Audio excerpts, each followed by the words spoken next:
न्यायाधीश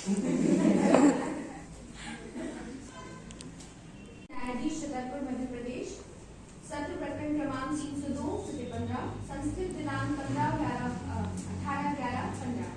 मध्य प्रदेश राज्य द्वारा आरक्षी केंद्र महाराजपुर जिला छतरपुर मध्य प्रदेश वर्सेस श्री मोती जोशना वाइफ ऑफ परशुराम तिवारी, जिनकी उम्र 28 वर्ष है, निवासी ग्राम बररोही, थाना महाराजपुर जिला छतरपुर, ये एक्यूज्ड हैं।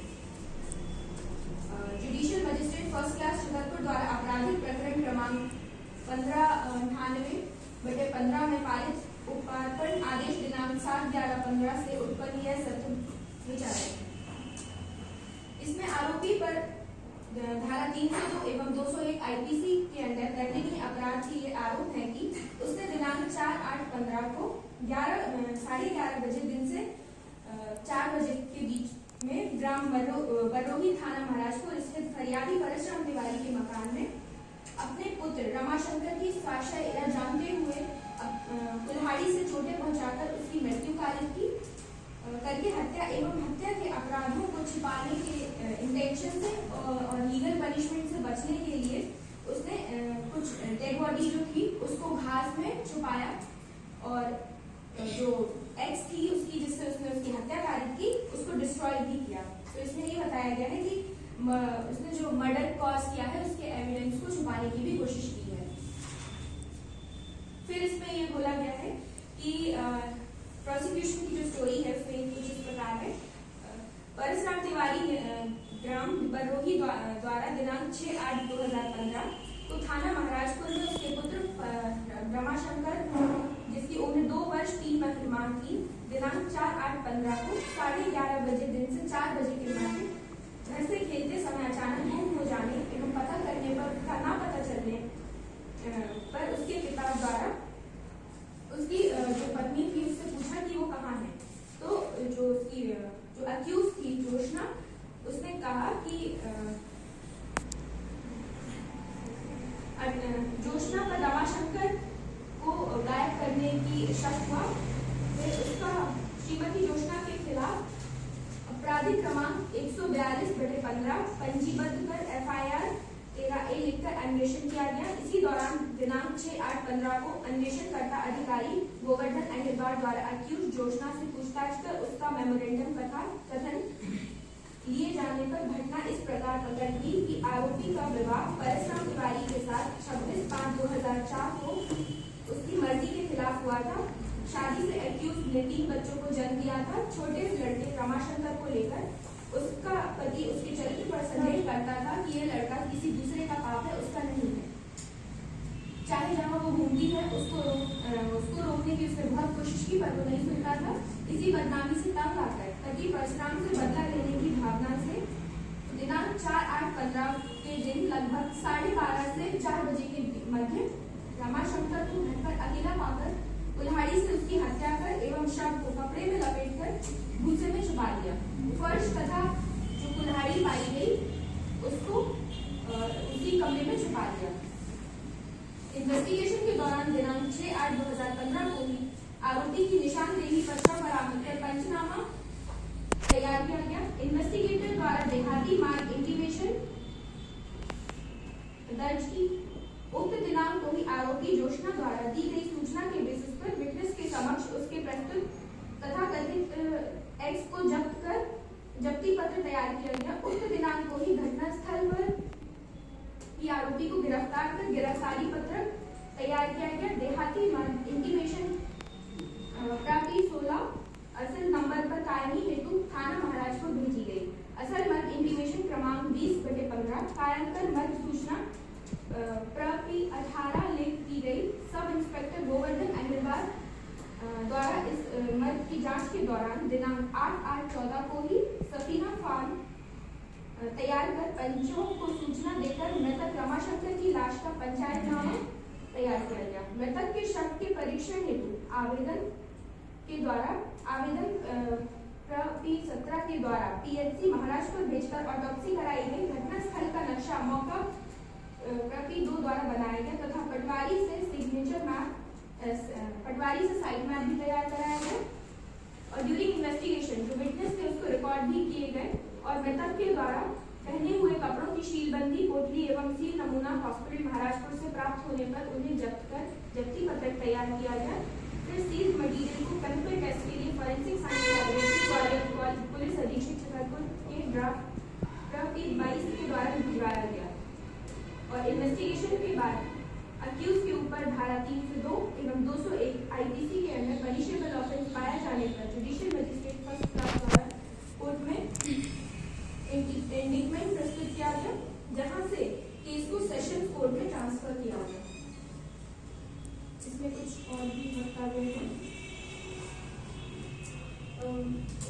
इस केस को सेशन जज के सामने प्रस्तुत किया गया, जहां पर दो क्वेश्चन अराइज हुए कि क्या दिनांक 4/8/15 को 11 बजे से 4 बजे के बीच में ग्राम गरगोली थाना महाराजपुर स्थित फरियादी परसराम तिवारी के मकान में अपने पुत्र रमाशंकर की आशय यह जानते हुए कुल्हाड़ी से चोट पहुंचाकर उसकी मृत्यु कारित की गई है या नहीं।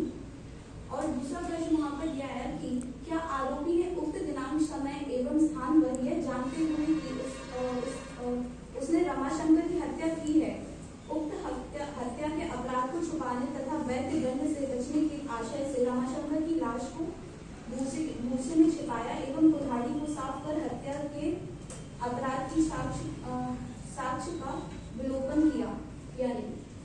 इस केस से रिलेटेड जो प्रोसिक्यूशन है उसके द्वारा 10 विटनेसेस पेश किए गए, जबकि जो एक्यूज है उसकी तरफ से कोई भी विटनेस पेश नहीं किए गए। जो प्रोसिक्यूशन का पहला विटनेस था वो परसराम था, जिसने कि ये बताया कि जब वो खेत की ओर जा रहा था तब उसने खेत की ओर जा रहा था तब वो जब वो खेत जा रहा था लगभग 10:30 बजे, तब वो अपने बच्चे रमाशंकर को घर पर अपनी वाइफ के साथ छोड़ के गया था। और जब वो दोपहर में वापस आया खाना खाने के खेत से, दोपहर में जब वो वापस आया तो उसने अपनी वाइफ से पूछा कि रमाशंकर कहाँ पर है, तो उसकी वाइफ ने कहा कि कोई उसे खेलने ले गया होगा। तो उसके बाद जब वो शाम में वापस आया उसने दोबारा यही सवाल पूछा कि रमाशंकर कहाँ है, तब उसकी वाइफ ने कहा कि भगवान दास 24 सेवरी वाली के यहाँ पे जाकर देखो, वो वहां पर उसे ले गए थे। तो रमाशंकर के पिता ने वहां जाकर जब देखा तो वहां पर भी रमाशंकर नहीं मिला। उसके बाद जब उसने अपनी वाइफ से पूछा और उसके बाद उसने वहां पर थाने में जाकर शिकायत दर्ज कराई और फिर इन्वेस्टिगेशन होने पर जो उसकी वाइफ थी, पहले वो 2-3 दिन तक गुमराह करती रही पुलिस को और उसके बाद उसने खुद एडमिट किया पुलिस के आगे कि हाँ उसने ही कुल्हाड़ी से बात कर अपने बेटे की हत्या की है और कुल्हाड़ी को उसने साफ करके छुपा दिया है घर में ही और लाश को भूसे में छुपा दिया है। जैसे कि सेक्शन 27 जो है इंडियन एविडेंस एक्ट का, उसके अकॉर्डिंग कहा जाता है जनरली पुलिस के आगे किया हुआ कन्फेशन एडमिसिबल नहीं होता, पर सेक्शन 27 ये कहता है कि अगर उस कन्फेशन से रिलेटेड कोई भी मटेरियल फैक्ट मिल जाता है तो उस एक्सटेंट तक वो एडमिट किया जा सकता है। तो 27 के अंदर जब उसने पुलिस को बताया ये सब, उससे रिलेटेड जो लाश थी वो भी बरामद की गई दूसरे केस से और वो कुल्हाड़ी भी पाई गई, तो उसको एडमिट कर लिया गया था। इसके अलावा जो मेडिकल रिपोर्ट आई थी और जो डॉक्टर के द्वारा कहा गया था उसमें बोला गया कि 52 से 72 आवर्स के बीच में ही इसकी हत्या हुई है और जो केस फाइल किया गया था वो और जो इंसिडेंट था उसके बीच का टाइम 52 आवर्स ही आ रहा था। इन चीजों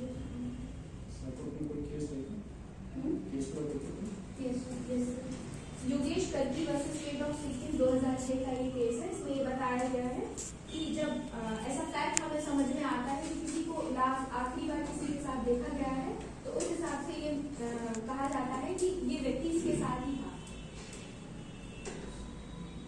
और इसमें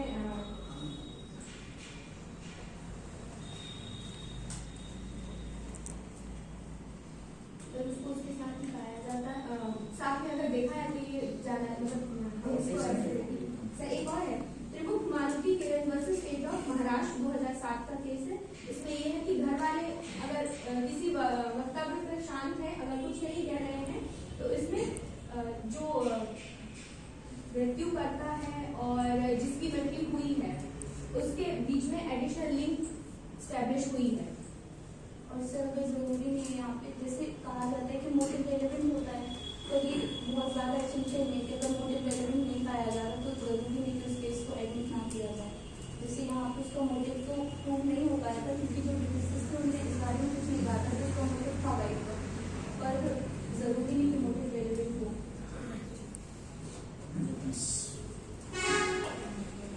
जो भी प्रोसिक्यूशन ने कहा उसके बारे में माननीय अभी जो प्रोसिक्यूशन ने जो भी आरोप लगाए हैं उनके संदर्भ में उनके द्वारा साक्ष्य पेश किए गए उनका संदेश पर ना तो साबित किए गए हैं और ना ही उनके जो साक्षी हैं ना ही उनको तथ्यदर्शी थे, ना ही किसी के द्वारा ये देखा गया कि किसने हत्या की। तो पूरा केस परिस्थिति साक्ष्य के आधार पर आधारित है और जो प्रोसिक्यूशन के द्वारा साक्ष्य दिए गए उनके साक्ष्यों को जब मैंने क्रॉस एग्जामिनेशन कुछ का हुआ कुछ करने जिसके कुछ तथ्य इस प्रकार है। जब पहला साक्षी परशुराम जो कि मृतका का पति था, उसने बताया कि वो नहरा दिखाकर सुबह घर से 11:30 के टाइम पे निकल गया था खेत से और दोपहर में घर आया। सर यहाँ पे मानना ये है कि जब उसकी मृत्यु हुई थी उस बालक की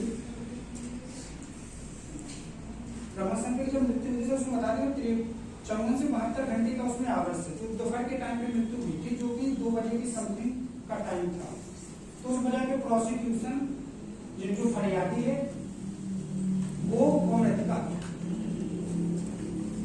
जो सेना और परशुराम दोनों ही घर पर थे। तो सर ये कहना कि केवल वही महिला अकेली घर पर थी इस बात को साबित नहीं करता, क्योंकि उसके पास पर्याप्त अवसर था, क्योंकि वो घर पे खाना खाने आया था और उसके बाद वो पुनः गया था। और सर इन्होंने दूसरा जो बताया कि जब भगवत दयाल चौबे यानी सेवड़ी में जाते हैं तो दोनों गए, फिर दूसरा प्रोसिक्यूशन आगे उसमें 4 लोग जाते हैं और उसने देखा नहीं कि किसने हत्या की। तो उसके बाद वो थाने में रिपोर्ट लिखाने गया, वहां पे उसने नहीं कथन किए।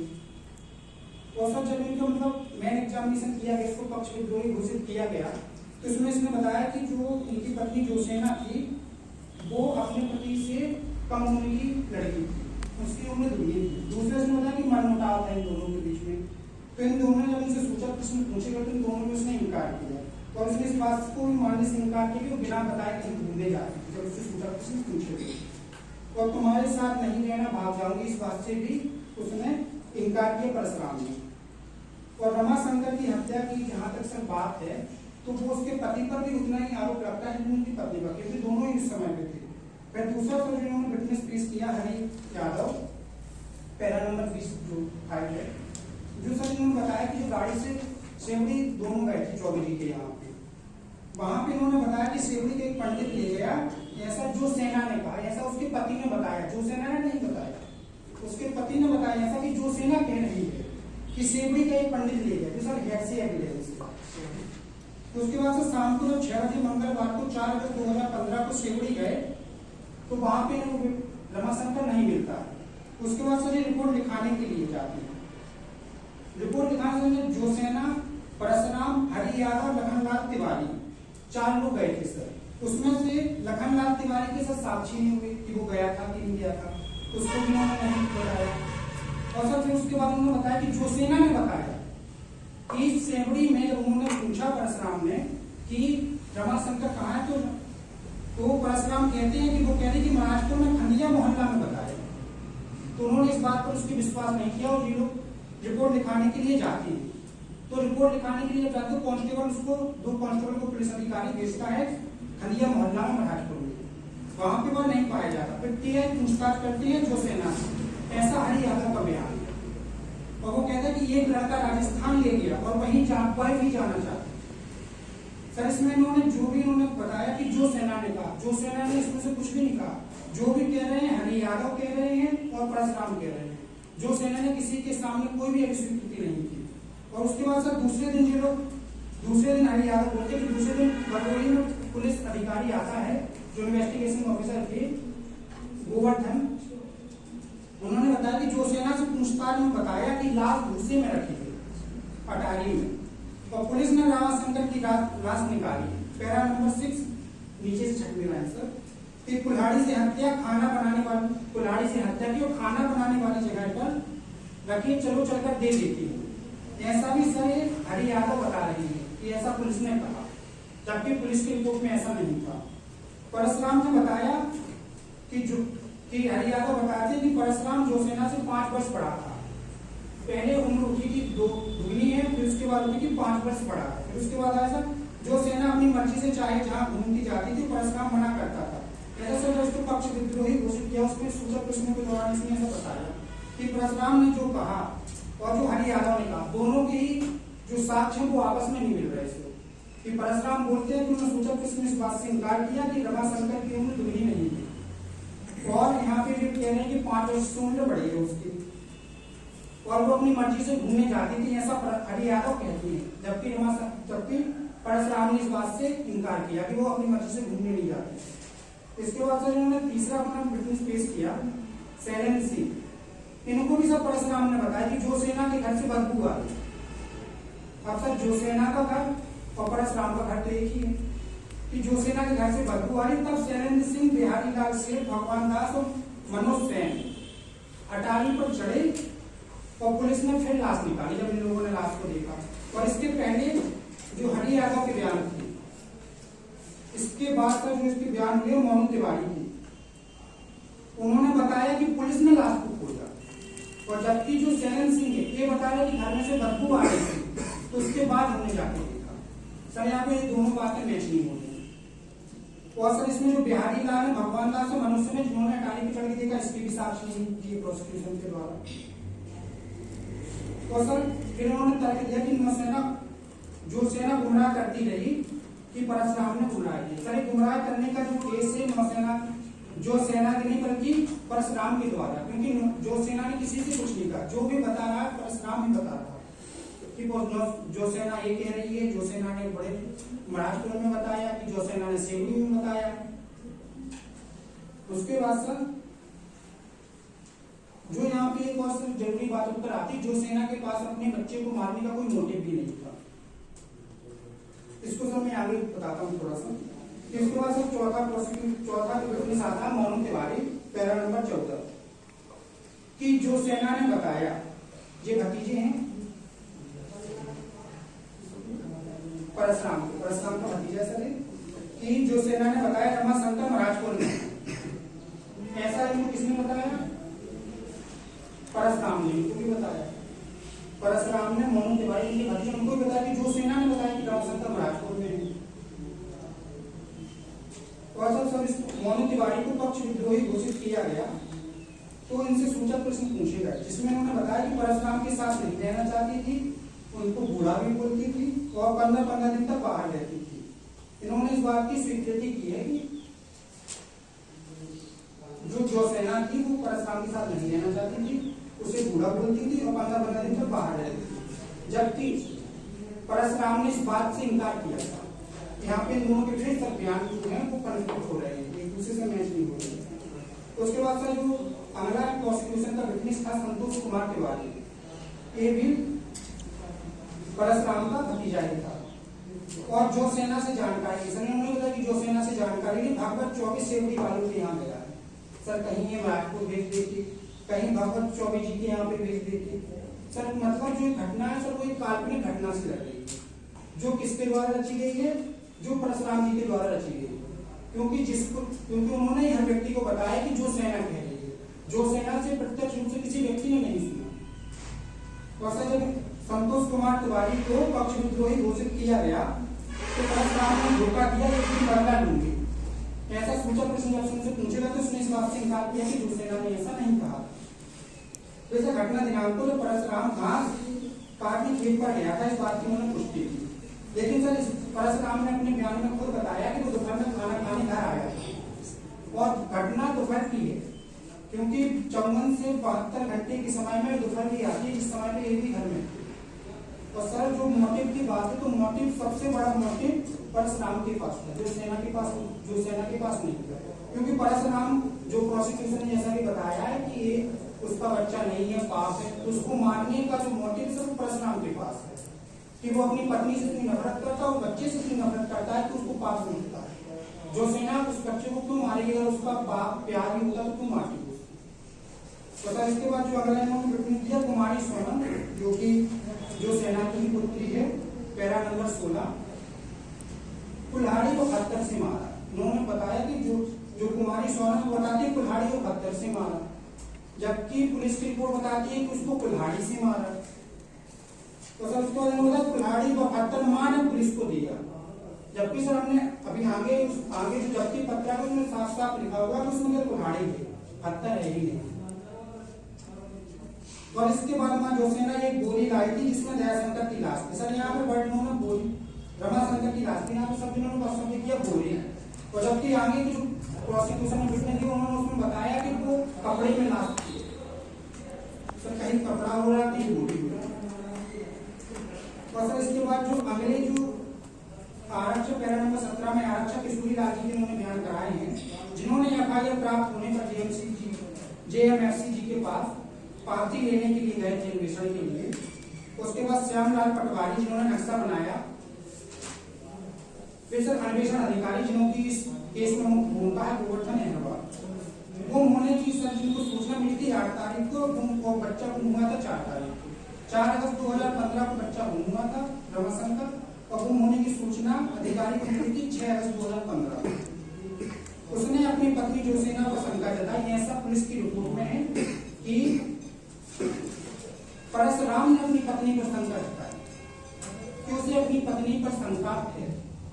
सर ये कहीं ना कहीं एक षड्यंत्र का भाग लगता है कि किसी व्यक्ति के आप अपनी पत्नी पर आप पुनः उंगली उठाते हैं, प्रारंभ में नहीं कि मुझे अपनी पत्नी पर ही सके बच्चे को गायब कर दिए, क्योंकि वो एक माँ है, किसी सौतेली माँ की तरफ बेटी मान लिया।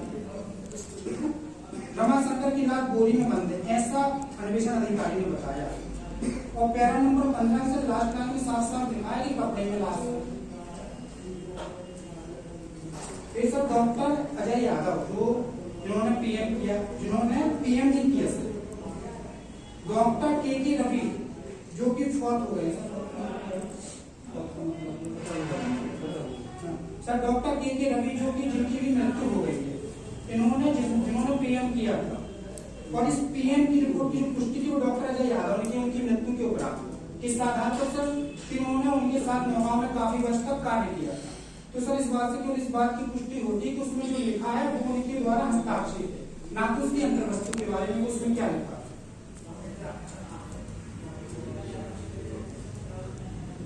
सर जो पूरा मामला और कब्जा से साक्षी पूरे मामले में इनके पास नहीं है, केवल सुनी सुनाई बातों पर प्रोसिक्यूशन के द्वारा पूरे आरोप लगाए हैं जिनका साबित होना कहता है। तो क्योंकि ये मामला परिस्थिति साक्ष्यों के आधार पर निर्भर हुआ है, जिसमें सर चिकित्सीय साक्ष्य और सेक्शन 17 एविडेंस एक्ट के तहत की कार्रवाई जो सेना ने पुलिस को जानकारी दी कि मर्डर वेपन कहाँ पे रखा है, कहाँ पे लाश है, और सब मृतक का अंतिम मार्ग देखा जाना और मोटिव। तो सब चिकित्सीय साक्ष्य के खंडन के संबंध में पैरा नंबर 22 में बताया गया सर कि 48 से 72 घंटे का अनुमान जो है पीएम रिपोर्ट में बताया गया सर।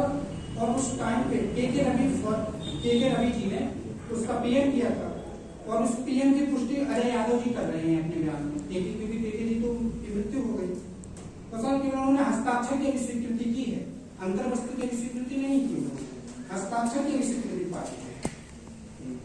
और सर जो वर्तमान प्रकरण है इसमें बताया कि 48 से 72 घंटे का अनुमान पीएम से पीएम 5:30 बजे हुआ था। तो सर उस बीच में वो दोपहर के जब दोपहर में खाना खाने आया था परशुराम, तो सर मृत्यु से उस समय हो सकती तो एक सर तो परशुराम के ऊपर भी जाता है। फिर जो प्रोसिक्यूशन ने सेक्शन 17 इंडियन एविडेंस एक्ट के तहत बताया है, सेक्शन 27 पैरा नंबर 25 कि हरि यादव जो प्रोसिक्यूशन के द्वारा विटनेस पेश किया गया, पुलिस द्वारा पूरे कागज का हस्ताक्षर करवा लेना बताया गया। सर जो पुलिस के द्वारा अन्वेषण किया गया है उसमें उन्होंने पहले ही बताया कि जोसेना से पुलिस द्वारा पूरे कागज का हस्ताक्षर करवा लिया गया। पैरा नंबर 25 में सर एक खुद विरोधी कथन है कि पुलिस के द्वारा अन्वेषण में उचित नियमों का पालन नहीं किया गया। और सर जो मोनू तिवारी के अन्वेषण में बताया गया कि उसके समक्ष अभियुक्त से पूछताछ न होना और तत्समय मौके पर मौजूद न रहना। सर जब मोनू तिवारी को प्रोसिक्यूशन ने एज विटनेस पेश किया तो सब वो मौके पर था ही नहीं। इसलिए बताया कि जब्ती पत्र तैयार हुआ उस समय वो वहां पर उपस्थित था, ना तो वो तब पर उपस्थित था जब अभियुक्त से पूछताछ की जा रही थी, उसने कोई अभी स्वीकृति की। और मान्यवर अगर केवल पुलिस अधिकारी से की गई स्वीकृति को न्यायालय में कैसे पेश नहीं किया जाता एविडेंस।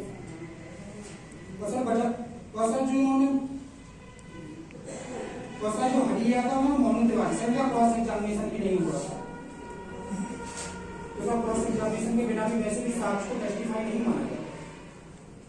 सर परशुराम तिवारी का जब साक्ष्य लिया गया तो सर इन्होंने बताया कि पुलिस ने जोसेना ने बताया कि लाश अटारी पर रखी हुई है, और जबकि सर परशुराम तिवारी ने बताया कि बदबू आ रही थी और पुलिस के आने से पहले ही हमने लाश को ढूंढ लिया था। तो सर जब पहले ही लाश को ढूंढ लिया तो जोसेना ने कैसे बताया इसे? तो सर मोनू ने भी अपने बयान में ये बताया कि बदबू आ रही थी, जिससे गांव वालों को पहले ही लाश की शंका हो गई थी। सर शैलेंद्र बिहारी, भगवान दास यादव, मनोज खेर वगैरह इन्होंने सर लाश निकाली, तो सर जबकि वो बता रहे कि पुलिस ने लाश निकाली। सर प्रधान आरक्षक सतीश त्रिपाठी और आरक्षक पूजा मौजूद थे जब लाश निकाली। तो सर जब इन्होंने फोन किया, जब लाश निकाली जिन लोगों ने फोन किया पुलिस थाने के, तब दरबार जो सर लिखा पड़ी ऐसा कि सर पैरा नंबर 27 में ऐसा बताया गया कि बाद में इनको फोन किया। तो सर इन्होंने पहले ही कैसे उससे पूछ लिया जोसेना से कि अटारी पे लाश रखी, मर्डर वेपन कहाँ पे, जबकि व्यक्ति पत्र उन्होंने अकेले बनाया, कोई व्यक्ति पत्र खाए नहीं, व्यक्ति पत्र बनाते थे, उन्होंने पूरी कागज पर सिग्नेचर का अनियमितता बरती गई सर पुलिस अधिकारी के द्वारा। तो सर अंतिम बार देखा जाना, सर इसने बताया कि परशुराम खेत पर गया था और दोपहर में सर वो खाना खाने आया था, तो सर दोनों ही घर पर थे। तो अंतिम बार के परशुराम और जोसेना दोनों ही घर पर थे, तो अंतिम बार दोनों थी वहां पे। तो हम ये नहीं कह सकते कि केवल जोसेना घर पे अकेली थी जब उसके साथ अंतिम बार देखा। तो सर हेतु की जो अगला मोटिव प्रोसिक्यूशन का कि हेतु, तो सर हेतु के संबंध में आपसे पहले ही कह चुका हूँ कि जोसेना के पास कोई हेतु था ही नहीं, हेतु केवल परशुराम के पास था कि वो उस बच्चे को अपना बच्चा नहीं मानता था। तो सर इसी संदर्भ में कुछ केस जिसमें बताया गया है कि साक्ष्य पर आधारित कोई मामला होता है, निजाम बनाम राजस्थान राज्य 2016 SSC 550 की परिस्थिति जनसाक्ष्य पर आधारित मामले में परिस्थितियों की श्रृंखला पूर्ण नहीं है, एक से अधिक अनुमानों की उपस्थिति है तो शंका का लाभ सदैव अभियुक्त को दिया जाना चाहिए मानव, और यहाँ पे एक से अधिक अनियमितताएं और आखिरी बार देखे जाने के संबंध में मात्र दोषसिद्धि नहीं की जा सकती। इसके संबंध में सर एक केस है राजस्थान राज्य बनाम काशीराम 2006 SSC 254 की अंतिम बार जीवित देखे जाने के सिद्धांत में सर इसका जजमेंट का पैरा नंबर 23, यदि किसी व्यक्ति को मृतक के साथ आखिरी बार देखा जाता है तो उसे स्पष्टीकरण देना होगा कि वह कैसे कब अलग हुआ। तो सर इस संबंध में दोनों ही घर पर अकेले, दोनों ही घर पर थे, वो अकेली नहीं थी, जिसके संबंध में स्पष्टीकरण देना और उसके पास अवसर था, मौका भी था और हेतु भी था। सर इसके बाद एक बौद्ध राज बोधा और अन्य बनाम जम्मू और कश्मीर राज्य 2002 SSC 2015 की परिस्थिति जन्य साक्ष्य के सिद्धांत से इसने बताया पैरा नंबर 10 में इस न्यायालय द्वारा लगातार यह निर्धारित किया गया कि जहां कोई मामला पूरी तरह से परिस्थिति साक्ष्य पर आधारित है, अपराध का अनुमान तभी उचित ठहराया जा सकता है जब सभी आपत्तिजनक तत्व और परिस्थितियां आरोपी की बेगुनाही या किसी के अपराध के साथ संगत पाई है। सर असंगत तो छोड़िए सर, यहाँ पे तो सिद्ध ही नहीं होता सर। और भी बहुत सारे केस जैसे हुकुम सिंह बनाम राजस्थान राज्य, ARD बनाम हैदराबाद राज्य, भद्रप्पा बनाम कर्नाटक राज्य, यूपी राज्य बनाम सुखवासी राज्य, सुखवासी 1985 SSC 79, बलविंदर सिंह बनाम पंजाब राज्य 1987 SSC 1, अशोक कुमार चटर्जी बनाम मध्य प्रदेश राज्य 1989 1 SSC 550। ये सब परिस्थिति साक्ष्य के बारे में कहते हैं कि अभियुक्त की अपराध का अनुमान लगाया जाता है निकाले गए तथ्यों को उचित संदेह से परे साबित करता है। यहाँ तो संदेह से परे साबित ही नहीं होगा। और भगवत मान बनाम पंजाब राज्य में सर इसी बात को दोहराया गया है कि आरोपी की बेगुनाही नकारात्मक करते तभी सर इसको माना जा सकता है। और हमासी चेंगा रेड्डी बनाम डिस्ट्रिक्ट ऑफ आंध्र 1996 10 SSC 193 में इस न्यायालय के फैसले का भी संदर्भ दे सकते हैं, जिससे इस प्रकार से देखा गया है। पैरा नंबर 21 परिस्थिति जन साक्ष्यों पर आधारित मामले में स्थापित कानून यह है कि जिन परिस्थितियों से अपराध का निष्कर्ष निकाला जाता है उन्हें पूरी तरह से साबित किया जाना चाहिए और ऐसी परिस्थितियां निर्णायक प्रगति की होनी चाहिए। इसके अलावा सभी परिस्थितियां पूर्ण होनी चाहिए और साक्ष्यों की श्रृंखला में कोई कमी नहीं रहनी चाहिए। इसके अलावा सिद्ध परिस्थितियां केवल अभियुक्त की अपराध की परिकल्पना के अनुमान के अनुसार होनी चाहिए और उनकी बेगुनाही के साथ पूरी तरह से संगत होनी चाहिए। सब बेगुनाह है।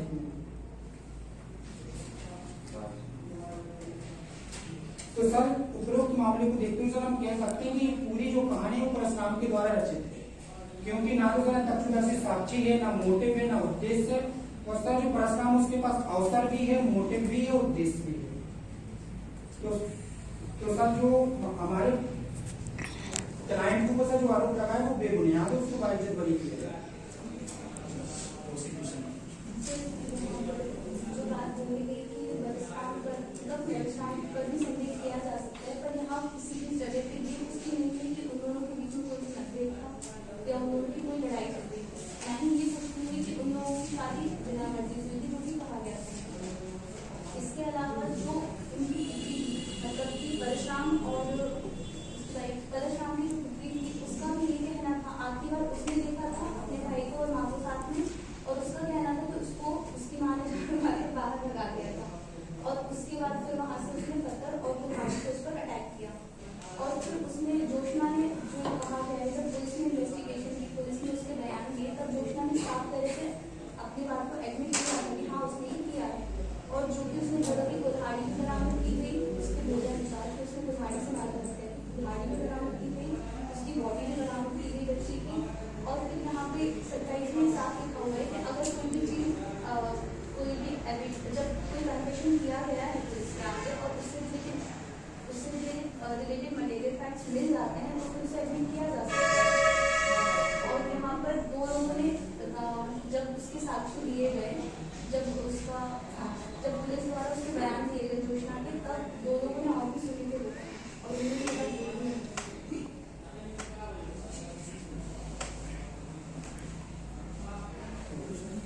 सर जो प्रोसिक्यूशन ने जो बताया सर वो पॉइंट आउट करके बताएं कि किस बयान के बारे में बात कर रहे हैं, तो उसके संदर्भ में हम उनको आर्गुमेंट कर सकते हैं।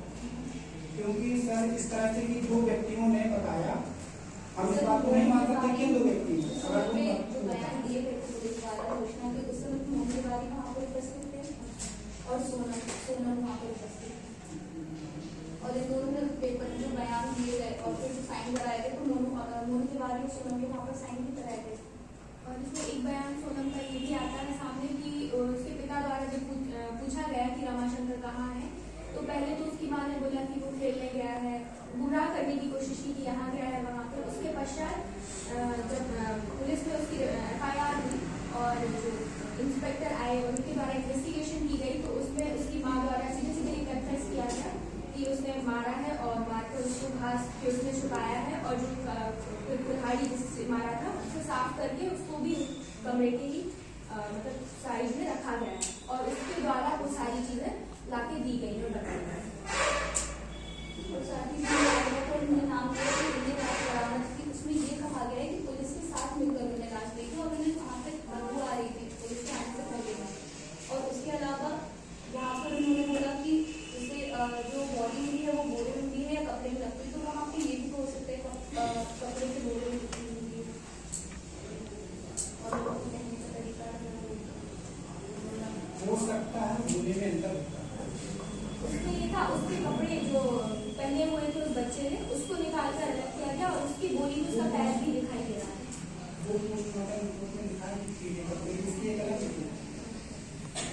और जो आपने अभी दर्शाया कि मोटिव क्या था, तो मोटिव उसका यही हो सकता था क्योंकि जो उसके पति द्वारा उस पर बार बार लांछन लगाया जा रहा था कि ये बाहर रहती है या जो भी है, तो उसके कारण उसने सोचा कि इस बच्चे से ही मेरी अगर बदनामी हो रही है तो इसको ही हटा देना ज्यादा बेहतर होगा। ये कारण हो सकता है उसको मानने का। उनको पक्ष विद्रोही घोषित किया गया और उनसे सूचा किसी पूछे गए तो उन्होंने स्पष्ट इस बात से इनकार किया, जो है कि तुम्हारे साथ नहीं रहना चाहती, भाग जाऊंगी। इस बात से उन्होंने स्वतः इनकार किया परशुराम का। जो प्रोसिक्यूशन जो बात कह रहे हैं उससे परशुराम स्वयं इनकार कर रहे हैं, इस बात को कैसे मान सकते?